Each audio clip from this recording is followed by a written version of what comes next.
Are you ready for some good news? In Christ, you're the new priesthood. Here's today's text from Matthew chapter 12. He said to them, "Have you not read what David did when he was hungry and those who were with him? How he entered the house of God and ate the bread of the presence, which it was not lawful for him to eat, nor those who were with him, but only for the priests." In verse 7, "And if you had known what this means, I desire mercy and not sacrifice, you would not have condemned the guiltless."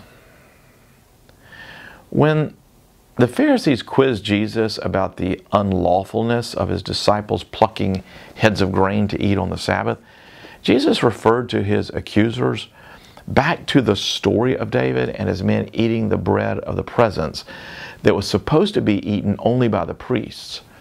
Jesus invoked one of his favorite prophetic verses from Hosea. "If you'd known what this means, I desire mercy and not sacrifice, then you would not have condemned the guiltless."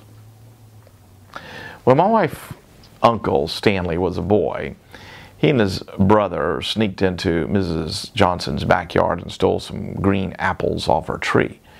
They were gripped with fear when they heard the old woman's voice. "Boys, what are you doing there? Come in this house this instant." Mrs. Johnson sat the boys down at the kitchen table and told them to wait there as she left the room.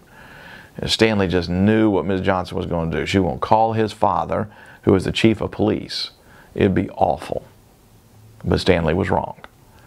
What happened next changed young Stanley's life. Mrs. Johnson came back with a big bowl of bright red store-bought apples. "Now, boys," she said, "those green apples on my tree are no good. They're sour and wormy. Have some of these red apples. They're sweet and juicy, fresh from the market.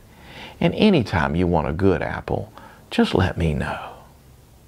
Well, Stanley couldn't believe his ears.